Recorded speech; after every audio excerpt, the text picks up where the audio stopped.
롯의 믿음과 한계라는 제목으로 하나님 말씀 나누도록 하겠습니다. 아브라함은 하나님 말씀에 순종해서 약속의 땅으로 들어온 사람입니다. 그런데 아브라함이 약속의 땅으로 들어올 때에 아브라함과 함께 그 땅으로 들어온 사람이 바로 아브라함의 조카 롯입니다. 롯은 여호와 하나님에 대한 믿음이 있던 사람입니다. 그런데 이 롯이 더 행복한 삶을 찾아서, 지금보다 더 나은 삶을 찾아서 약속의 땅을 떠나 소돔으로 내려가면서부터 롯의 삶에 문제가 생겨나기 시작합니다. 이 소돔 사람들은 하나님 보시기에 너무나도 악하고 불의한 사람들이었습니다. 비유를 하자면 소돔 사람들은 요즘으로 치면 조직폭력배와 같았습니다. 이 조폭들의 특징이 뭔가 하면 돈 있고 권력 있는 사람들 앞에서는, 강한 사람들 앞에서는 비굴하게 고개를 숙입니다. 그런데 힘없고 가난한 사람들 앞에서는 한없이 잔인합니다. 놀라운 것은 이 악한 소돔에 살면서도 롯이 믿음을 지키고 있다는 겁니다. 하지만 이 롯은 결국 소돔의 이 악한 죄의 영향을 받을 수밖에 없었고 결국에는 구원을 받지만 비참한 일을 당하게 됩니다. 오늘 본문 통해서 롯의 성공과 믿음, 세 번 나왔잖아요. 첫 번째 롯의 성공과 믿음, 두 번째 롯의 비참한 현실, 세 번째 하나님의 은혜에 대해서 살펴보겠습니다. 첫 번째 롯의 성공과 믿음, 두 번째 롯의 비참한 현실, 세 번째 하나님의 은혜입니다. 먼저 롯의 성공과 믿음입니다. 1절 말씀. 저녁 때에 그 두 천사가 소돔에 이르니 마침 롯이 소돔 성문에 앉아있다가 그들을 보고 일어나 영접하고 땅에 엎드려 절하며. 두 천사가 이제 아브라함을 떠나서 소돔으로 들어갔는데 롯이 이때 소돔 성문 앞에 앉아 있었습니다. 이 고대의 성문은 단순한 출입문이 아니라 아주 중요한 공적인 장소였습니다. 잠언 보시면 현숙한 여인의 남편이 성공을 하게 되는데, 아내 덕분에 이때 이 남편의 성공을 성문에 앉는 것으로 표현을 합니다. 잠언 31장 23절입니다. 그의 남편은 그 땅의 장로들과 함께 성문에 앉으며 사람들의 인정을 받으며. 그러니까 당시에는 이 도시의 중요한 일들이 모두 성문 앞에서 이루어졌습니다. 이 성문 앞에서 재판도 하고 모든 행정적인 업무, 또 상업적인 일들이 다 이루어졌습니다. 그래서 고대 도시의 성문에는 항상 그 지역의 유지들이나 그 상인들이 앉아 있었습니다. 따라서 롯이 지금 성문에 앉아 있었다라는 것은 롯이 지금 소돔성에서 꽤나 성공한 삶을 살고 있었음을 의미합니다. 창세기 보시면 롯이 소돔에서 성공한 삶을 살았다는 몇 가지 힌트들이 나옵니다. 첫째로 창세기 14장 보시면 그 북쪽 지역의 왕들이 소돔을 쳐들어옵니다. 이때 북쪽 왕들이 롯도 포로로 잡아갑니다. 왜 하필 북쪽 왕들이 롯을 포로로 잡아갔을까요? 롯이 이미 그 지역의 어떤 유지, 그 지역의 리더가 되어 있었기 때문일 가능성이 높습니다. 이때 아브라함이 자신들이 훈련시킨 사람들과 함께 가서 롯을 구원해 옵니다. 그런데 롯이 아브라함에 의해서 구원을 받은 이후에도 또다시 소돔으로 돌아갑니다. 이것은 이미 롯이 이 소돔에서 자리를 잡고 있었기 때문입니다. 둘째로 오늘 본문 9절에서 롯이 손님을 이제 보호할 때에 소돔 사람들이 뭐라고 하냐면, 이자가 들어와서는, 조금 요즘 말로 하면 이자가 어떤 이놈이 굴러 들어와서는 이 땅에 거류하면서 우리의 법관이 되려고 하는구나 이럽니다. 이 말 속에는 외부인 출신인 롯이 성문에 앉아서 사람들을 재판하는 그런 지위를 차지한 것에 대한 소돔 사람들의 반감이 드러납니다. 셋째로 오늘 본문에 나오지 않지만 창세기 19장 26절 보시면 롯의 아내가 소돔성을 심판받은 소돔성을 뒤돌아봐서 소금 기둥으로 변하는 내용이 나옵니다. 왜 롯의 아내가 그 무시무시한 심판을 받고 있는 소돔성을 다시 되돌아봤을까요? 왜냐면 이 소돔성에 롯의 집안이 이뤄놓은 너무나 많은 것들이 있었기 때문입니다.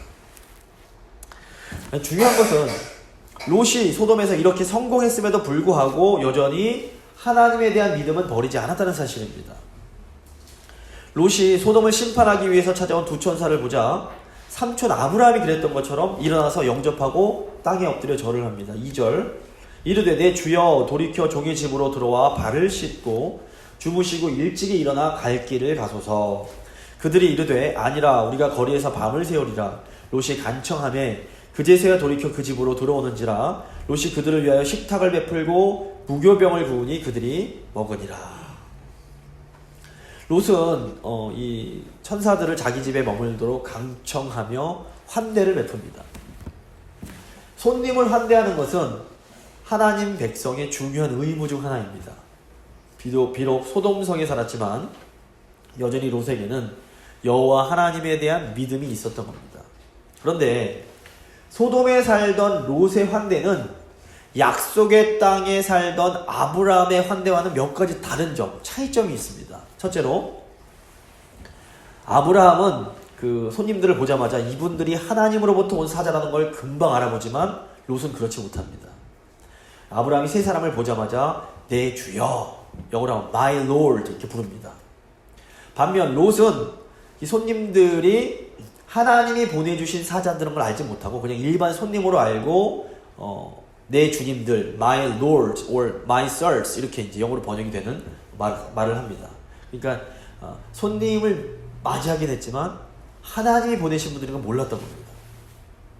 둘째로 롯은 아브라함만큼 손님을 극진히 대접하지는 못합니다. 아니, 아브라함 기억하시면 아브라함은 송아지를 잡고 아주 그냥 어마어마하게 많은 넉넉하게 손님을 대접합니다. 하지만 롯은 그저 급하게 무교병만을 구워서 손님들을 대접했습니다. 롯이 아브라함만큼 손님들에게 헌신적이지는 못했음을 보여줍니다. 셋째로 롯의 아내는 이 손접대를 돕지 않습니다. 아브라함의 아내 사레는 처음부터 아브라함과 함께 손님을 접대합니다. 하지만 롯의 아내는 손님 접대에는 전혀 관여한다는 내용이 나오지 않습니다. 이것은 롯의 아내에게 믿음이 없었음을 암시합니다. 결국 믿음이 없던 롯의 아내는 멸망해가는 소돔을 뒤돌아보다가 이제 소돔 사람들과 함께 멸망을 당하게 됩니다. 이런 차이들을 보면 롯에게 믿음이 있기는 했지만 그 믿음에 어떤 문제가 있었음을 우리가 알 수 있습니다. 도대체 무엇이 문제였을까요? 롯의 문제는 롯이 약속의 자리를 떠났던 겁니다. 창세기 13장 보시면 아브라함의 목자들과 롯의 목자들이 좁은 땅 때문에 서로 다툼을 합니다. 롯은 물도 좀 넉넉하고 넓은 땅으로 가면 자기가 더 행복해질 거다라고 생각을 했습니다. 그때 이제 롯의 눈에 들어온 게 뭐였냐면 소돔 근처의 땅들이었습니다. 창세기 13장 10절입니다. 이에 롯이 눈을 들어 요단 지역을 바라본즉 소할 땅까지 온 땅에 물이 넉넉하니 여호와께서 소돔과 고모라를 멸하시기 전이었으므로 여호와의 동산 같고 애굽 땅 같았더라. 결국 롯은 자기가 보기에 더 좋아 보이는 그 땅을 찾아서 약속의 땅을 떠나 동쪽으로 떠나갑니다. 창세기 13장 11절 12절입니다. 그러므로 롯이 요단 온 지역을 택하고 동으로 옮기니 그들이 서로 떠난지라. 아브람은 가나안 땅에 거주하였고 롯은 그 지역의 도시들에 머무르며 그 장막을 옮겨 소돔까지 이르렀더라. 롯이 이런 식으로 계속해서 더 좋은 땅을 찾아서 자리를 옮깁니다. 그러다 결국 정착한 곳이 어디입니까? 소돔입니다. 결국 롯은 자기 소망대로 소돔에 정착해서 성문에 앉게 됩니다. 롯은 소돔에서 잘 정착해서 풍성한 재물과 지위까지 얻었습니다. 문제는 이 소돔 사람들이 하나님이 보시기에 큰 죄인이었다는 겁니다. 창세기 13장 13절입니다. 소돔 사람은 여호와 앞에 악하며 큰 죄인이었더라. 근데 롯이 믿음의 사람이었습니다. 하나님의 사람, 믿음의 사람은 약속의 자리를 벗어나면 아무리 세상적으로 성공을 거둔다 해도 절대로 마음의 행복을 얻지 못합니다. 베드로후서 2장 7절 8절 보시면 무법한 자들의 음란한 행실로 말미암아 고통당하는 의로운 롯을 건지셨으니 이는 이 의인이 그들 중에 거하여 날마다 저 불법한 행실을 보고 들음으로 그 의로운 심령이 상함이라. 그러니까 소돔성에 거주하는 롯은 소돔 사람들의 악한 행동을 항상 보고 들을 수밖에 없었던 겁니다. 근데 믿음의 사람에게는 이런 악행을 보고 듣는 것 자체가 큰 괴로움인 겁니다. 그런데 롯이 이렇게 힘들어하면서도 소돔을 떠나지 못한 이유가 무엇일까요? 롯이 소돔에서 얻은 재물과 높은 지위가 롯의 발목을 꽉 붙들고 있었던 겁니다. 물론 성공과 재물, 지위 자체가 나쁜 것은 결코 아닙니다. 아브라함도 약속의 땅에서 하나님의 복을 받아서 부유해졌습니다. 하지만 약속의 자리를 떠나서 얻은 성공은 하나님 백성에게 절대로 참된 만족을 줄 수가 없습니다. 믿음의 사람은 반드시 약속의 자리에 머물러야 됩니다. 아브라함 시대 때에는 약속을 받은 아브라함의 곁이 바로 하나님의 약속의 자리였습니다. 그래서 하나님께서 아브라함 집에 학대받아 도망쳐 나간 하갈에게 다시 주인의 집으로 돌아가라 그러십니다. 그것은 아브라함의 곁에 있어야만 하나님이 주시는 복을 받을 수 있었기 때문입니다. 그렇다면 오늘날 우리가 머물러야 할 약속의 자리는 어디일까요? 이 시대의 약속의 자리는 바로 예수 그리스도이십니다. 성도는 예수 그리스도 안에 머물 때에, 그 안에 거할 때에 하나님께서 주시는 복을 받게 됩니다. 그렇다면 어떻게 해야 우리가 예수 그리스도 안에 머물 수 있을까요? 우리가 하나님의 말씀에 순종하는 것이 바로 예수 그리스도 안에 거하는 것입니다. 요한복음 15장 10절입니다. 내가 아버지의 계명을 지켜 그의 사랑 안에 거하는 것 같이 너희도 내 계명을 지키면 내 사랑 안에 거하리라. 결국 지금 우리가 머물러야 할 약속의 자리는 하나님 말씀에 순종하는 자리입니다. 교회에 빠지지 않고 열심히 다닌다고 나는 약속의 자리에 머무르고 있어라고 쉽게 생각하시면 안 됩니다. 교회 아무리 열심히 다녀도 헌금 생활도 잘하고 또 심지어 봉사도 열심히 한다 해도 예배를 우습게 여기면서 하나님 말씀에 순종하지 않으면 몸은 교회에 있지만 실제로 하나님 보실 때는 약속의 자리를 떠나 있는 것과 같습니다. 롯이 약속의 자리를 떠나서 죄악된 소돔에서 성공을 했던 것처럼 말씀에 불순종해도 세상적으로 성공할 수 있습니다. 하지만 세상적인 성공이 하나님이 주신 복이 아니라면 이건 문제가 생깁니다. 안타깝게도 오늘날 성도들 중에서 롯처럼 좀 더 내가 행복해 보겠다고 순종의 자리를 떠나가는 사람들이 의외로 굉장히 많습니다. 분명히 믿음이 없는 분들이 아닙니다. 그런데 욕심 때문에 순종의 자리를 떠나서 죄의 자리로 나아갑니다. 그런데 이 하나님의 사람들은, 믿음의 사람들은 약속의 자리를 떠나면 아무리 큰 성공을 거두어도 절대로 만족이 안 됩니다. 그러니까 하나님의 사람이 순종의 자리를 떠나는 것이야말로 사실은 세상에서 가장 어리석은 행동입니다. 힘들어도 이런저런 어려움이 있어도 말씀의 자리, 순종의 자리를 떠나지 않고 버티는 것, 그것이 바로 믿음입니다. 하나님은 이런 믿음이 있는 사람에게 반드시 좋은 열매를 허락해 주십니다. 두 번째, 롯의 비참한 현실입니다. 겉으로 보기에 롯은 소돔에서 성공한 사람입니다. 하지만 오늘 본문 보시면 이 롯이 정작 소돔 사람들로부터는 전혀 인정을 못 받습니다. 세상 사람들이 약속의 자리를 떠나 말씀에 순종하지 않는 하나님의 백성들을 인정해 주지 않습니다. 하지만 하나님 백성들이 약속의 자리에 이렇게 진득하게 머물면 결국에는 세상 사람들로부터도 인정을 받게 됩니다. 소돔은 하나님 보시기에 굉장히 불의한 사회였습니다. 지난주에도 제가 말씀을 드렸지만 보통 사람들이 소돔이 멸망한 이유가 동성애 같은 성적 타락 때문이었다라고 생각하는 경우가 많습니다. 물론 성경이 동성애를 죄라고 분명히 정하고 있습니다. 하지만 소돔이 심판을 받은 근본적인 죄는 동성애가 아니었습니다. 소돔이 멸망받은 근본적인 죄는 교만과 약자를 돌보지 않는 사회적 불의였습니다. 에스겔서 16장 49절 50절 제가 세 번역으로 오늘은 한번 읽어드리겠습니다.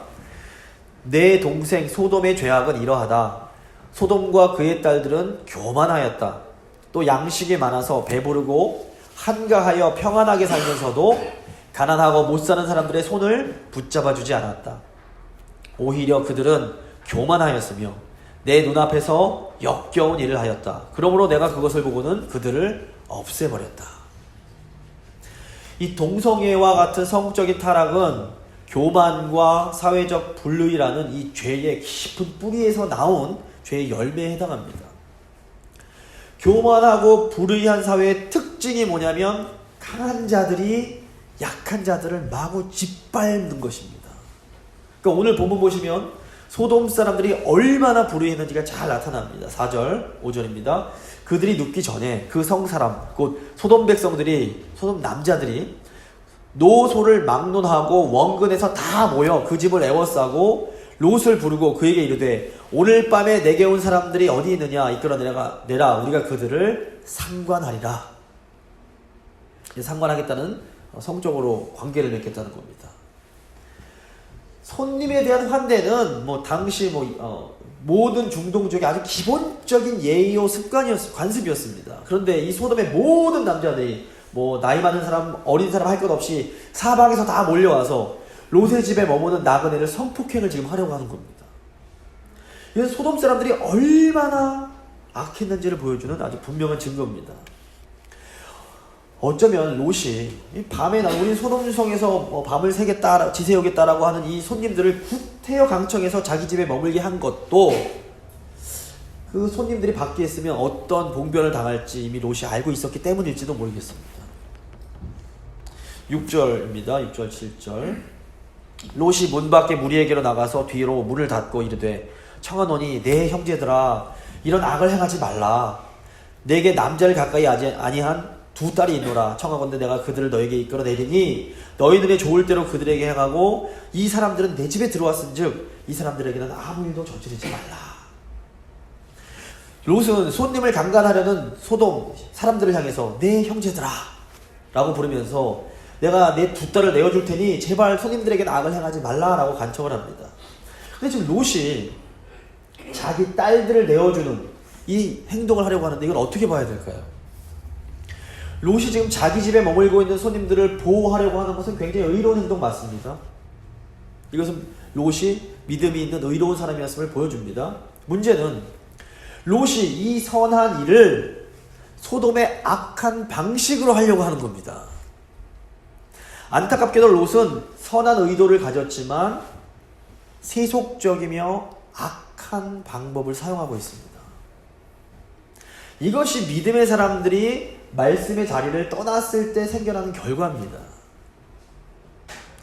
믿음이 있는 사람도 말씀의 자리를 떠나면 점점 세상적인 방법에 물들 수밖에 없습니다.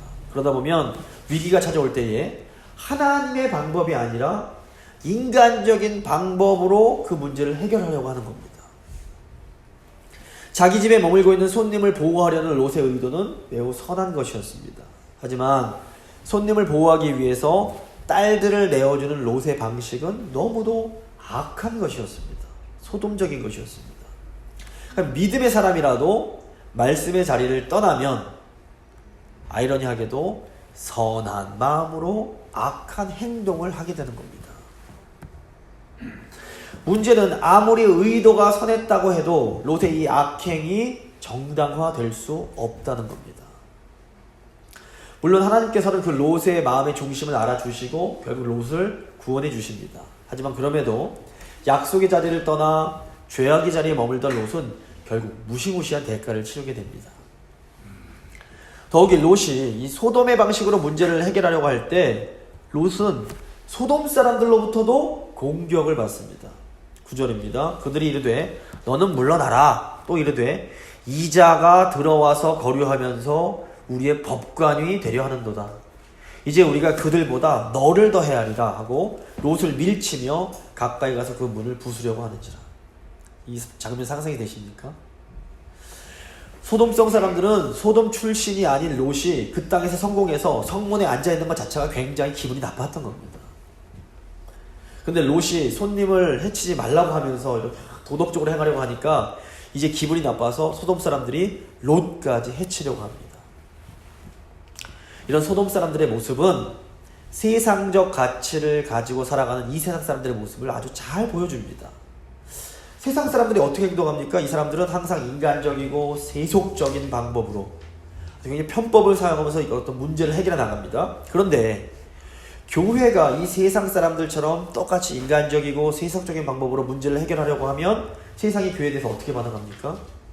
세상은 하나님의 사람들이 세상을 따라하는 것을 굉장히 조롱하면서 막 공격을 해댑니다. 자기들은 그렇게 하면서 교회는 그러지 않길 바라는 겁니다. 말씀의 자리를 떠난 롯은 결국 자기 사위들에게까지 조롱을 당합니다. 14절 보시면 롯이 나가서 그 딸들과 결혼한 사위들에게 말하여 이르기를 여호와께서 이 성을 멸하실 터이니 너희는 일어나 이곳에서 떠나라 하되 그 사위들은 농담으로 여겼더라. 롯은 사위들에게 하나님의 말씀을 전했습니다. 하지만 사위들은 장인의 말을 농담으로 여기면서 비웃습니다. 세상 사람들은 우리가 전하는 하나님의 말씀을 진지하게 받아들이지 않습니다. 우리가 죄라고 말하는 것들이 사실 세상 사람들이 듣기에는 너무나 우스운 행동이기 때문에 그렇습니다. 그러니까 우리가 현실 속에서 하나님의 말씀대로 살려고 하면 처음에는 세상 사람들로부터 조롱을 당할 수밖에 없습니다. 당신이 세상 물정을 너무 몰라서 그래. 왜 유독 너만 깨끗한 척을 하려고 그래? 너는 도대체 무슨 재미로 세상을 사냐? 제가 대학 때 아주 많이 들었던 얘기입니다. 하지만 우리가 이 시기를 인내하며 믿음의 지혜로 버티고 나면 언젠가는 모든 것이 확 뒤집히는 시간이 옵니다. 이 세상 사람들에게 정말로 큰 위기가 오면 이때 어떻게 하는 줄 아십니까? 말씀대로 사는 성도를 찾아오게 됩니다. 이때 하나님 말씀을 전하면 사람들이 겸손하게 경청을 합니다. 결국 하나님 백성이 어려운 현실 속에서 당당한 모습으로 살아가려면 힘들어도 약속의 자리, 말씀의 자리에 머물러야 됩니다. 아무리 힘들어도 하나님 말씀에 순종하면 반드시 하나님께서 회복시켜 주시는 때가 찾아오게 됩니다. 조금 힘들다고, 내 힘으로 좀 더 행복해 보겠다고 하나님이 말씀하신 순종의 자리, 하나님이 주신 그 자리에서 벗어나면 설령 세상적으로 성공한다고 해도 내가 원하던 행복은 찾을 수가 없습니다. 롯을 보면 알 수 있듯이 약속의 자리를 떠나서 이룬 성공은 하나님이 탁 치시면 순식간에 와르르 무너져 내립니다. 그러므로 하나님의 백성들은 말씀에 순종하는 자리에 머무는 삶이 가장 복된 삶이라는 것을 절대로 잊어서는 안 됩니다. 세 번째로 하나님의 은혜입니다. 롯은 믿음의 사람이었지만 자기의 욕심 때문에 순종의 자리를 떠나서 죄악된 소돔을 찾아갔습니다. 그런데 소돔 사람들은 롯의 성공을 기뻐하지 않았고 도리어 공격하고 조롱합니다. 그러니까 우리가 욕심 때문에 약속의 자리를 떠나 세상적인 방식으로 살아간다 해도 세상은 절대로 우리를 좋아하지 않습니다. 결국에 우리를 구원하시고 회복시켜 주시고 복을 주시는 분은 여호와 하나님밖에 없습니다. 하나님께서 소돔 사람들에게 배척받은 롯에게 세 가지 은혜를 베풀어 주십니다. 첫째로 하나님은 롯을 위험에서 보호해 주십니다. 10절입니다. 그 사람들이 손을 내밀어 롯을 집으로 끌어들이고 문을 닫고 문 밖에 무리를 대소를 막론하고 그 눈을 어둡게 하니 그들이 문을 찾느라고 헤매었더라. 소돔 사람들이 롯을 공격하려고 할 때에 하나님의 천사들이 롯을 보호해 줍니다. 하나님은 위기의 순간에 악한 자들의 위험으로부터 하나님의 사람들을 보호해 주십니다. 그러니까 우리 삶을 또 한번 돌이켜보시면 도저히 말로는 설명할 수 없는 놀라운 하나님의 손길이 우리를 때로 이렇게 덮어주셨으면 우리가 부인할 수 없으실 겁니다. 둘째로 하나님은 롯에게 심판의 말씀을 들려주십니다. 12절입니다. 그 사람들이 롯에게 이르되 이외에 내게 속한 자가 또 있느냐? 내 사위나 자녀나 내 성중에 내게 속한 자들을 다 성 밖으로 이끌어내라. 그들에 대한 부르짖음이 여호와 앞에 크므로 여호와께서 이곳을 멸하시려고 우리를 보내셨나니 우리가 멸하리라. 하나님의 천사들은 롯에게 소돔이 곧 심판할 것을 미리 알려주어 심판을 피할 수 있게 하십니다. 우리는 하나님이 심판을 경고하시는 말씀을 주실 때 죄를 지적하시면서 이러면 심판받는다 이런 말씀 주실 때 별로 좋아하지 않습니다. 하지만 이런 심판의 말씀이야말로 곧 우리 구원의 기회라는 것을 잊으시면 안 됩니다. 하나님께서 말씀을 통해 하나님의 뜻과 계획을 알려주시는 것이야말로 아주 놀라운 은혜입니다. 오늘 주신 말씀도 마찬가지입니다. 오늘 주신 말씀의 핵심이 뭡니까? 하나님의 사람들이 약속의 자리에 있을 때에만 하나님 주시는 복을 받을 수 있고 순종의 자리를 떠나면 절대로 복 받을 수 없다는 게 핵심입니다. 그런데 이 말씀이 지금 순종하려고 애쓰고 있는 사람들에게는 너무나 귀한 말씀이요, 달콤한 말씀이요, 위로의 말씀이 됩니다. 그런데 동시에 이 말씀은 지금 불순종하고 있는 사람들에게는 굉장히 괴로운 말씀일 수밖에 없습니다. 하지만 조금만 다르게 생각하면 이 말씀은 다시 하나님의 말씀의 자리, 순종의 자리로 돌아와서 하나님이 주시는 복을 회복하라는 하나님의 구원의 말씀일 수도 있는 겁니다. 그러니까 하나님의 말씀을 들을 수 있다는 것, 그것은 그 말씀이 심판의 말씀이든 위로의 말씀이든 우리에게는 어마어마한 복이요 특권이라는 것을 잊으시면 안 됩니다. 셋째로 하나님은 주권적으로 지금 롯을 구원해 주십니다. 15절 16절입니다. 동틀 때에 천사가 롯을 재촉하여 이르되 일어나 여기에 있는 내 아내와 두 딸을 이끌어내라. 이 성의 죄악 중에 함께 멸망할까 하노라. 그러나 롯이 지체하매 그 사람들이 롯의 손과 그 아내의 손과 두 딸의 손을 잡아 인도하여 성 밖에 두니 여호와께서 그에게 자비를 더하심이었더라. 롯이 왜 소돔에서 즉시 도망치지 못하고 지체하고 있었을까요? 롯이 소돔에서 쌓아둔 것, 가진 것이 너무 많았기 때문에 그렇습니다. 소돔에서 가진 게 너무 많으니까 너무 아까워서 쉽게 거기를 버리고 떠나지 못하는 겁니다. 예수님을 찾아왔던 부자 청년이 결국 예수님을 따라지 못한 것도 마찬가지입니다. 롯이 이렇게 자꾸 지체를 하자 천사들이 롯의 가족의 손을 딱 잡고 이끌어서 그냥 소돔 성 밖으로 내보내버립니다. 인간적인 차원에서 보면 이것은 롯이 가지고 있던 세상적 모든 것을 싹 순식간에 잃어버린 사건입니다. 롯의 가족은 그동안 소돔에서 쌓았던 모든 재산, 모든 명성, 모든 친구들을 단번에 다 잃어버렸습니다. 그런데 16절 보시면 이 사건을 여호와께서 그에게 자비를 더하심이었더라 라고 설명합니다. 인간적으로 보면 모든 것을 잃어버린 이 사건이 하나님이 보시기에는 하나님의 은혜를 받은 사건이라는 겁니다. 하나님의 선택을 받은 사람들, 하나님의 은혜를 받은 사람들은 종종 바로 이런 종류의 은혜를 경험합니다. 하나님은 때로 내가 가장 소중하게 여기는 것들을 잃어버리게 하심으로 우리를 겸손하게 만드시고 참된 구원의 감격을 깨닫게 하십니다. 속으로 그런 은혜는 별로 받고 싶지 않다 이런 생각 드실 수 있습니다. 하지만 하나님이 우리에게 주시는 구원의 은혜가 얼마나 엄청난 것인지를 정말로 알게 되면 이런 생각하지 않고 오히려 감사할 수 있게 됩니다. 오늘 말씀 마무리 짓겠습니다. 아브라함의 조카 롯은 분명히 믿음이 있는 의로운 사람이었습니다. 근데 믿음이 있는 사람도 롯처럼 어떤 욕심에 사로잡히면 말씀의 자리를 떠나서 세상으로 나아갈 수 있습니다. 그런데 롯이 소돔에서 쌓은 부와 명성은 결국 모래 위에 지은 집과 같았습니다. 하나님이 심판하실 때 롯이 쌓아두었던 모든 것이 순식간에 사라져 버리게 됩니다.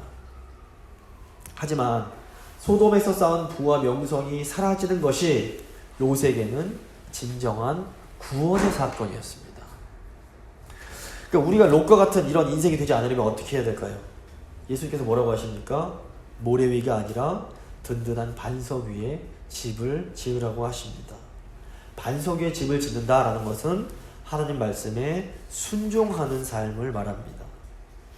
아브라함이 약속의 자리에 머물며 말씀에 순종하는 삶을 살아갈 때에 하나님은 결국 아브라함을 복주시고 아브라함을 통해 놀라운 구원의 역사를 이루어내십니다. 우리도 이제 늘 하나님께서 허락하신 약속의 자리에 머물며 말씀에 순종하여 하나님의 뜻을 이루어갈 수 있기를 간절히 소망합니다.